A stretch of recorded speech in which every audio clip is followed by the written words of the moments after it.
What is going on, guys? Jack here, and welcome to episode 18 of the Road to Glory with FC United Manchester. Yeah, things are going good. I want to start off by apologising for the previous episode, because last episode it wasn't my best episode. I watched it back and it wasn't bad, but I don't know, it wasn't what I try and get out on my channel. It was not serious enough. My phone went off too much and I kind of got very sidetracked and very hyper. So, I don't know, apologies for that if you didn't enjoy it as much as the regular stuff. But anywho, let's get straight back on track here. I've got quite a lot of games to cover because, well, I say quite a lot, it's really not that many. But we've had 4 games since the Chester game, which is a 1-1 draw, and in those games we have gone unbeaten, winning 3 out of the 4. The first result came against Nuneaton Town, a very kind of comfortable result in the end. We were in control of the game for the most part. Mike Norton starting this game, getting both the goals for us, which was really nice to see, because he's not really started much this season, but in the last few games when I have been starting him, he's really hit some form for us, which is fantastic to see, because he is a really loyal servant to the club. He is 33, so he is on the decline. He has no pace about him, but somehow he managed to find some space then behind the Nuneaton defence. Unfortunately, we couldn't hold on to this, result. At 1-0. They did reply fairly quickly after our goal in the 37th minute. They work the ball around well here. Or do they? Do they work the ball around here? I don't know. But I don't know. Nuneaton aren't a bad team. They're not a bad team. They're okay. They played some good football this game. We maybe got slightly fortunate to win 2-1. I mean, if you look at the stats, you can kind of see that it was fairly 50-50. If anything, we probably just had the better of the shots. I mean, we had 23 shots, they had 10, but we failed to hit the target, really. Fortunately for us, we did get a penalty in the 54th minute, and were able to finish that, making it 2-1 and getting us the win. So, moving on from that, we had a 0-0 draw against Hyde, and then we went to Halifax Town, and Halifax are a team who are really up there in the table. They were actually our closest kind of outside of playoffs rival, so a win against them was really important to get to, I guess, really kind of try and bed in and cement that playoff position finish.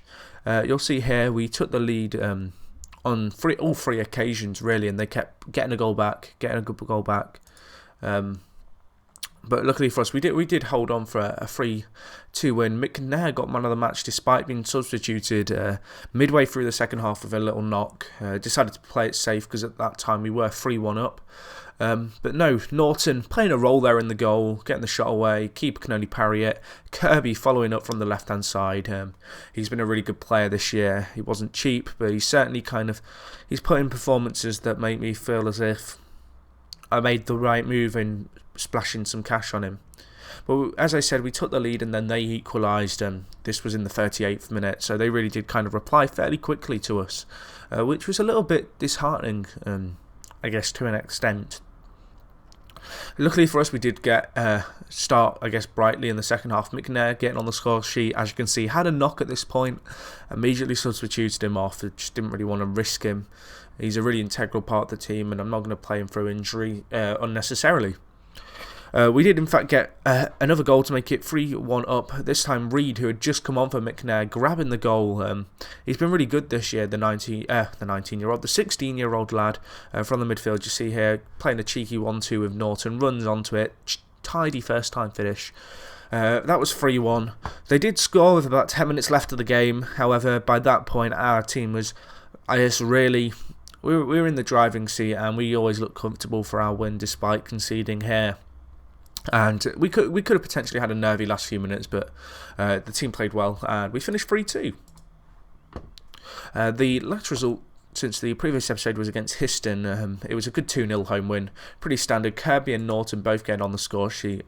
This was a game we really dominated. Probably should have won by more, but in the end, I was happy to get 2-0 considering that we didn't get either of our goals until the second half. Kirby there with the first goal from a free kick, really nice finish by the lad, and then Norton from the penalty spot smashes it into the top left corner, and that made it 2-0. So what that's meant in terms of results is we are now in 4th place. We are 9 points in the playoffs behind Brackley Town, who are our nearest rivals, with 12 points left. We've got Telford in today's game. And I can't qualify for automatic promotion, which was never really on the cards anyway. But it looks like a playoff spot is going to be, I guess, a good, solid kind of first season in the division result for us. You can see here, team's really looking solid still. Very happy with the squad and how well they're playing. Angus Gunn has really kind of played well considering he's 18 and he's not the best keeper in the squad, but 6 clean sheets in 13 isn't too bad at all if you ask me. He's played 13 games and only conceded 8, which is a pretty impressive, I guess, ratio. Just looking at his stats, you can see he's improving in certain areas. Still got a long way to go, but it's good to see that the benefit of first team football is rubbing off on him. Okay, I think that's everything covered for now. I'm just trying to remember if there were any regens that came in, because I remember mentioning the fact that I was looking at regens. Let's see who I got in the end, because I can't really remember, because I was looking at so many.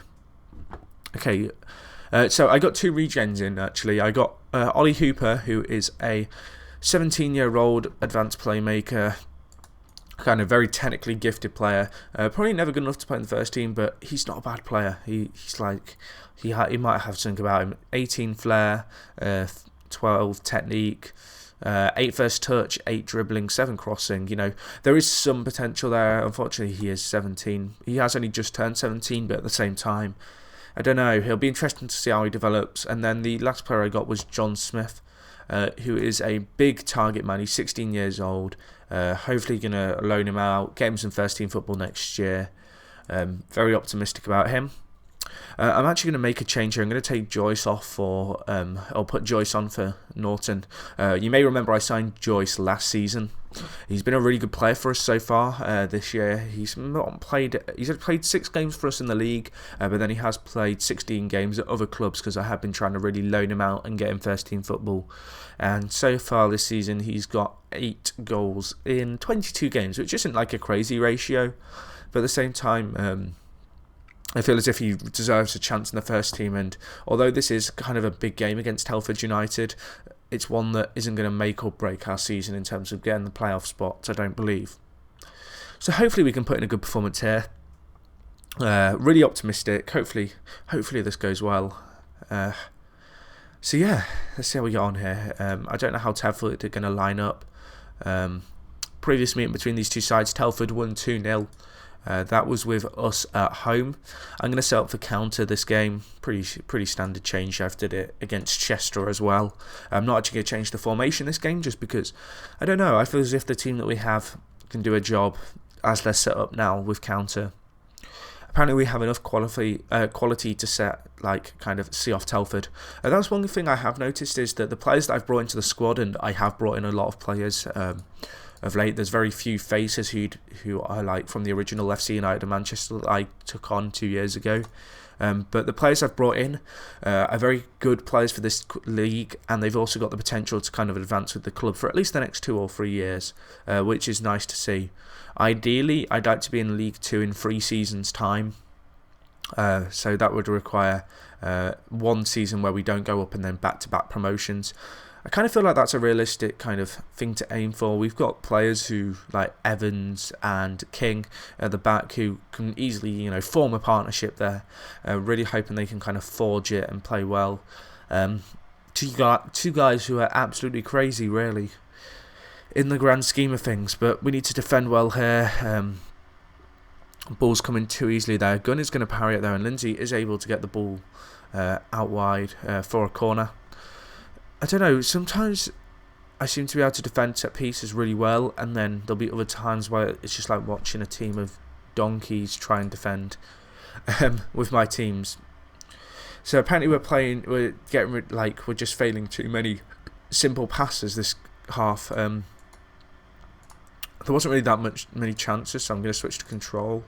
We'll keep on rigid because I play on rigid anyway. With a very packed midfield, there's no real need for the midfield, defensive midfielders and defenders to get up the pitch.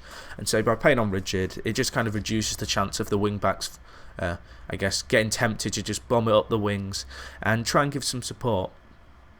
But anyway, 60 minutes in, this is not looking, I guess, ideal. I think a 0-0 draw would be an okay result, as was the Chester kind of draw, just because that Telford, they were a good team. but also I don't know. It'd be good just to get the point. To be honest, we don't need anything more than a point. So, in some respects, I'd be happy with a draw. And we lost to them before. They're above us in the league table. I know that I really shouldn't be content with drawing. And as I say that, they score. Why does that always happen whenever you like talking about stuff like, oh, I'm happy with a draw, they score? That wasn't ideal. I don't really want to mix things up too much. We're kind of playing what I normally play now, so hopefully it works out. I might just switch to attacking and balanced. Hopefully that works in our favour, and as I say that, Norton has just been chucked the ball by him. What happened then? I wasn't really paying too much attention. I think the keeper just threw the ball to Norton. I'm really not sure. I'm going to have to watch that back. What the hell? I was just like, chances passed. But no, I think 1-1. It wouldn't be like a result I'm going to go and scream on the rooftops for. And people are saying ball draw. I keep getting ball draws apparently, and it seems to be whenever I'm live commenting them that they happen. So there are 9 points left of the season. We're on 67 points. So we need 1 point from our last 3 games, assuming like Halifax don't win all their last games. If we want to win the league, win a spot in the playoffs. So that's certainly something to aim for in the next episode. I don't know if I'm going to do the last game of the season or the playoff semi-final. I'll probably do an end of season review and then play the last game. If not, there might just be a standalone end of season review episode prior to the playoffs. I guess it'll depend on how much rides on the Solihull Motors game, which is the last league game of the 42 scheduled. But anyway, guys, thank you for watching as always. I hope you enjoyed the episode. It's me, Jack, and I'll talk to you guys in a bit.